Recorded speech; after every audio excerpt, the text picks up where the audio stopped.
बिस्मिल्लाहिर्रहमानिर्रहीम। अस्सलाम वालेकुम डियर स्टूडेंट्स। प्रोफेसर ज़ुहैबुर रहमान अपने चैनल बीएससी मैथ के साथ आपके साथ है। स्टूडेंट्स, अपनी गुज़िश्ता क्लास में हमने मुख्तसरन एक इंट्रोडक्टरी बात की थी मैकेनिक्स से मुतालिक। आज हम बाकायदा इसका आगाज़ कर रहे हैं और BSc mechanics chapter number 2 composition of forces और रेफरेंस बुक है क्यू के गौरी साहब की। इसका पहला टॉपिक है resolve parts of a force. हम एक फोर्स हमें दी गई है, उसको रिजॉल्व करेंगे। किस तरह रिजॉल्व करेंगे? दो फोर्सेस के अंदर, वो हम आज स्टडी करेंगे। पेशतर इसके कि हम आज का टॉपिक स्टार्ट करें, मेरी आपसे गुजारिश होगी कि हमारे चैनल को सब्सक्राइब कीजिएगा और बेल आइकॉन पर क्लिक भी कर दीजिएगा ताकि आने वाली हर लेक्चर का आपको सबसे पहले नोटिफिकेशन मिलता है। तो आइए स्टार्ट करते हैं। ये हमारे पास एक यहाँ पे हम ड्रॉ करते हैं, बल्कि पहले मैं एक XY प्लेन भी ड्रॉ कर दूँ तो ज़्यादा अच्छा है। तो फर्ज करें कि ये हमारे पास XY प्लेन है। इसको आप कह दें कि ये एक्स एक्सिस है, सॉरी दिख नहीं रहा, एक्स एक्सिस, और ये हमारे पास आएगा वाई एक्सिस। और यहां पे एक फोर्स हम ड्रॉ करते हैं।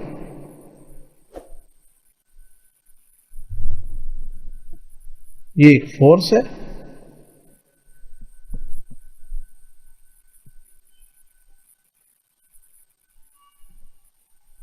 इस पॉइंट को हम O कह देते हैं।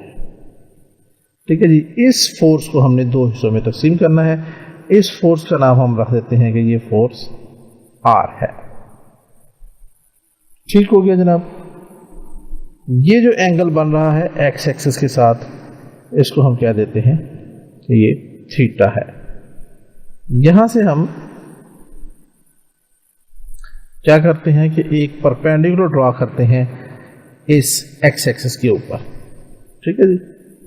तो एक परपेंडिकुलर ड्रॉ करते हैं। ये हमने एक परपेंडिकुलर ड्रॉ कर दिया। जब हमने ये परपेंडिकुलर ड्रॉ किया तो ऑफ कोर्स ये वाला एंगल बन जाएगा 90 डिग्री का।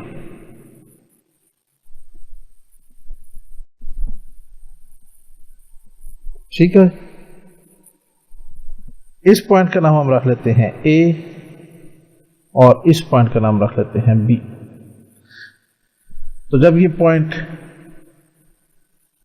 B से हमने पॉइंट A के ऊपर हमने क्या किया, एक परपेंडिकुलर ड्रॉ कर दिया। तो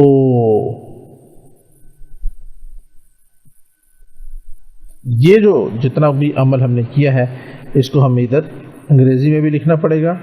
तो हम पहले इसको अंग्रेजी में लिख लेते हैं। वक्त बचाने के लिए मैंने ये सारी जो डिस्क्रिप्शन है वीडियो को पॉज करके लिख दी है। ये सारी की सारी चीज़ देख लें। कंसिडर ए फोर्स R, ये वाली, that makes angle theta with the x axis. We have to resolve this force R into two directions which are mutually perpendicular to each other, right? So now we draw a perpendicular from point B on x-axis as shown in the figure. So now अब हमारे पास देखें क्या है, OAB एक हमारे पास right angle triangle है। Now we have a right angled triangle. Right angled triangle। तो अगर हमारे पास एक राइट एंगल ट्रायंगल है तो हम क्या कर सकते हैं, पाइथागोरस थ्योरम का इस्तेमाल कर सकते हैं। तो ये देखिए OA ओवर OB एक इसके बराबर आएगा। ये हम देखते हैं OA ओवर OB। ठीक है जी। This will be equal to, देखें ये है जिसके साथ थीटा बनना होता है वो बेस होती है, तो ये बेस हो गया और 90 के सामने वाला हाइपोटेन्यूस होता है, तो base over hypotenuse is always equal to cos theta. So this implies यहाँ से ओ ए बराबर आ जाएगा O B cos theta. So therefore O A किसके बराबर आ गया, ओ बी जो है वो ऑलरेडी आर के बराबर है, तो ये देखा आर कॉस ऑफ थीटा, इसको आप कह दें इक्वेशन 1। ये हमारे पास पहला कंपोनेंट आ गया, ये पहली डायरेक्शन आ गई, ये ओ ए, ठीक है जी, ये किसके बराबर आ गया, ये आ गया हमारे पास आर कॉस ऑफ थीटा, तो मैं इसको रेड से लिख देता हूँ आर कॉस थीटा। अब अगला क्या है, नाउ अब ये ए बी है, ये परपेंडिकुलर है, ये ओ बी ये हाइपोटेन्यूस है, तो परपेंडिकुलर ओवर हाइपोटेन्यूस, तो क्या बनेगा A B over O B. ये क्या होता है, परपेंडिकुलर ओवर हाइपोटेन्यूस, ये हमेशा ट्रिग्नोमेट्री में साइन थीटा के बराबर होता है। यहाँ पे एक चीज और हम ऐड कर देते हैं, now we have right angle triangle ABC, ये लिखना जरूरी है। तो यहां से AB और OB आ गया, दिस इंप्लाइज AB, ये हमारे पास आ जाएगा OB into sine of theta, ठीक है जी, हमने क्रॉस मल्टीप्लिकेशन की, और यहां से हमारे पास आ जाएगा therefore AB is equal to, ये OB R के बराबर है, और साथ में आ जाएगा साइन ऑफ थीटा, इसको आप कह दें इक्वेशन नंबर 2। तो ये AB किसके बराबर आ गया, R साइन थीटा, ये मैं लिख देता हूं यहाँ पे R साइन थीटा। अब आप गौर से देखें, ये जो R cos थीटा है ये x एक्सिस के अलॉन्ग है, और ये AB ये पैरेलल टू y एक्सिस है, तो ये हम कह सकते हैं कि ये y एक्सिस के अलॉन्ग है और ये x एक्सिस के अलॉन्ग है, तो हम कह सकते हैं therefore OA and AB are the resolved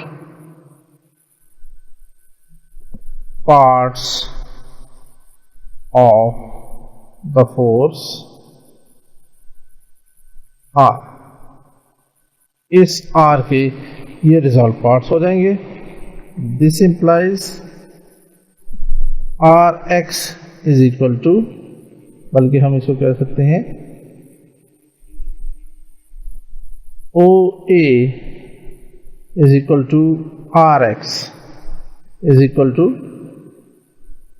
ये आर कॉस थीटा हो जाएगा, और इसको हम कहेंगे resolve part along x axis,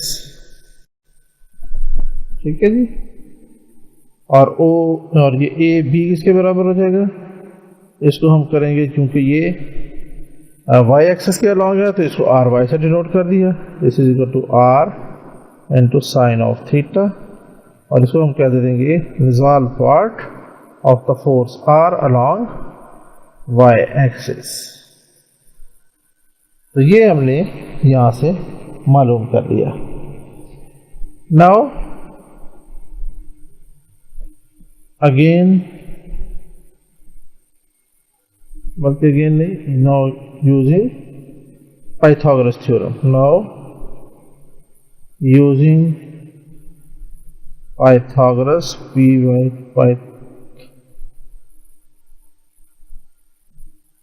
Pythagoras theorem बहुत पुराना और मशहूर थ्योरम है।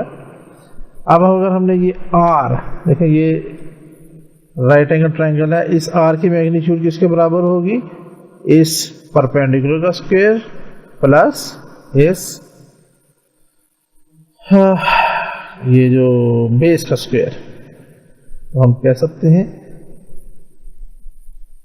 आर का स्क्वायर बराबर होगा परपेंडिकुलर का स्क्वायर जो कि ए बी है। तो चले हम पहले ये लिख लेते हैं ओ ए का स्क्वायर प्लस ए बी का स्क्वायर। इसको हम यूँ लिख सकते हैं आर एक्स का स्क्वायर प्लस आर वाई का स्क्वायर।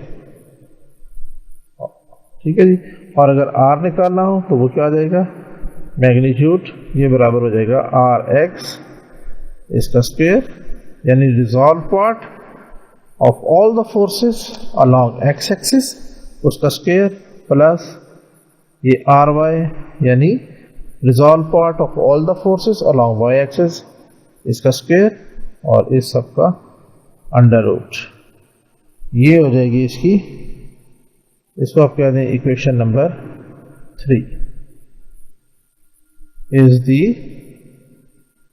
मैग्नीट्यूड